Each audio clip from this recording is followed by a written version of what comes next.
জয়গুরু, সবাইকে জয়গুরু। বন্দে পুরুষোত্তমম। আজকে আমার আলোচনার বিষয়বস্তু, যে ভয় থাকবে না জীবনে কি করলে।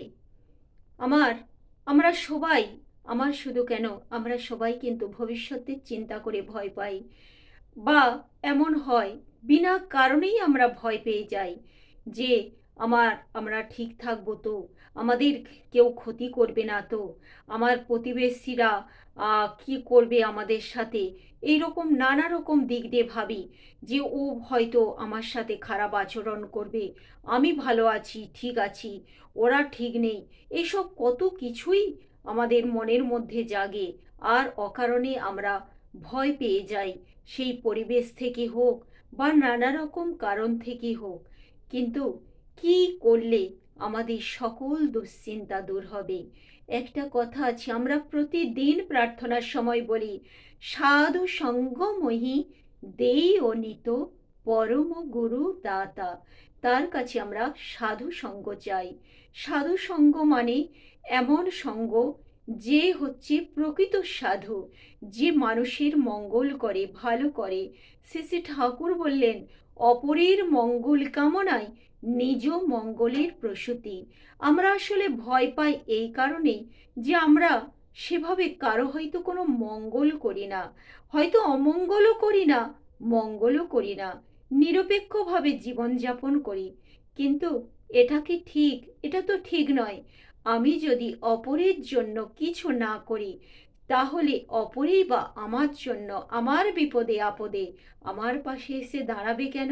তাই তো আমাদের এত ভয়, ভীতি, দোটানা।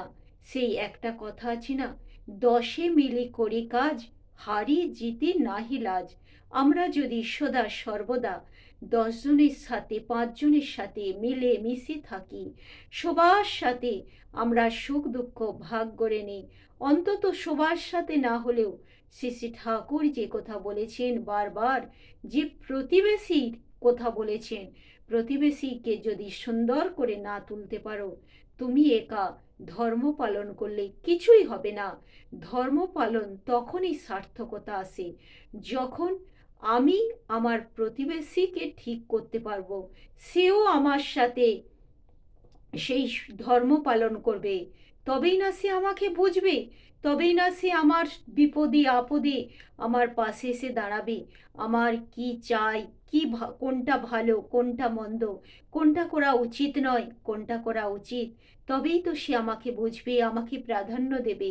এইভাবেই তো জীবন এগিয়ে চলে।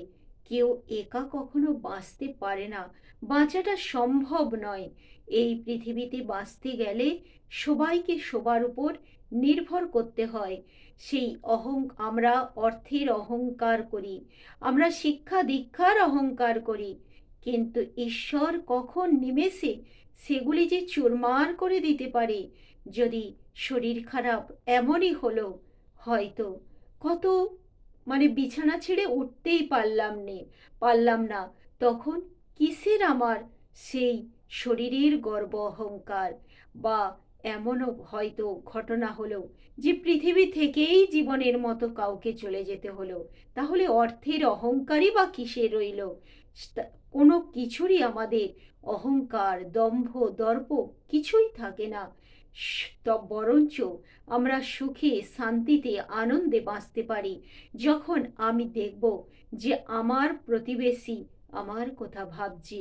হয়তো কিছুই না, হয়তো দিদি কেমন আছো, ভালো আছো তো? বা আমার বাড়িতে হয়তো কিছু একটা ভালো মন্দ হয়েছে, প্রতিবেশীর সাথে একটু ভাগাভাগি করে খেলাম, তাকে একটু দিলাম, কিছুই নয়, হয়তো লাউটা, কোলাটা, মূলোটা, সামান্য জিনিস, এইটা দিয়েই কিন্তু পরস্পর সুসম্পর্ক রাখা যায়, পরস্পর খবর রাখা যায়। তুমি কেমন আছো? তোমার ছেলেমেয়েরা কেমন আছে? ভালো পড়াশোনা করছে তো? তোমার বাড়ির মায়ের শরীর ভালো আছে তো? এই যে ছোটোখাটো ব্যাপার, এইগুলো যখন আমি অন্যের খবরাখবর নেব, অন্যকে গুরুত্ব দেব, প্রাধান্য দেব, সেও কিন্তু আমার কথা ভাববে, আমার কষ্ট বুঝবে, আমার যন্ত্রণা বুঝবে। এইভাবেই কিন্তু জীবন সুন্দরের দিকে এগিয়ে যায়। আর প্রিয় পরম সেটাই বলেছেন। সত্যিই তো, আমি কি একাই পৃথিবীতে আসতে পেরেছি? এই পৃথিবীতে আসার জন্য, জীবন গ্রহণের জন্য, শরীর ধারণের জন্য বাবা মাকে প্রয়োজন হয়েছে। তাহলে আমরা তার প্রতি কৃতজ্ঞ। আর বাবা মাও যে আমাকে পেয়েছি, তারাও সেই ঈশ্বরের কাছে কৃতজ্ঞ। এইভাবে পরস্পর পরস্পরের উপর আমরা নির্ভরশীল। তাই আমার একটাই কথা, শ্রী শ্রী ঠাকুর যে কথা বলেছেন, পরিবার পরিবেশ কাউকে বাদ দিয়ে আমরা নই। অতএব আমরা চেষ্টা করব আজ থেকে আমার জীবনে সকল ভয় ভাবনা দূর করার জন্য আমরা অপরের পাশে দাঁড়াবো। আমরা পরিবারের সঙ্গে সঙ্গে ধর্মটাকে অন্যের মধ্যেও চালিয়ে দেওয়ার চেষ্টা করব। ধর্ম কি, কেন পালন করা উচিত, এইভাবে আমার পাশের পরিবারকে যদি আমি জাগিয়ে তুলতে পারি ধর্মভাব, সেও তার পাশের পরিবারকে এইভাবে আমি বলছি না যে আমার ঠাকুরেরই, শ্রী শ্রী ঠাকুর অনুকূল চন্দ্রেরই সবাইকে দীক্ষা নিতে হবে। শ্রী শ্রী ঠাকুরও বলেছেন যে আমি বলি না আমার কাছে সবাইকে দীক্ষা নিতে হবে, কিন্তু শ্রেয়ের প্রতি আনতি প্রত্যেকের যেন থাকা চাই। তাহলেই কিন্তু দেখবে এই যে এত চুরি রাহাজানি ক্ষতি, তার ক্ষতি করার চেষ্টা করছে, অমঙ্গল করার চেষ্টা করছে, আস্তে আস্তে দেখবে পৃথিবী থেকে এগুলো দূরে চলে যাবে, নির্মূল হয়ে যাবে। আর আমরা একদিন সেই এই স্বর্গ বলে আলাদা কোনো জগৎ নয়, এই পৃথিবীতেই আমরা স্বর্গ রচনা করতে পারবো, তাই না? তাই আসুন আমরা এই পৃথিবীটাকেই সুখের স্বর্গ বানিয়ে তুলি, সবাই সবার সাথে একসাথে তাল মিলিয়ে হাত ধরে চলার চেষ্টা করি। জয় গুরু সবাইকে, জয় গুরু, বন্দে পুরুষোত্তম।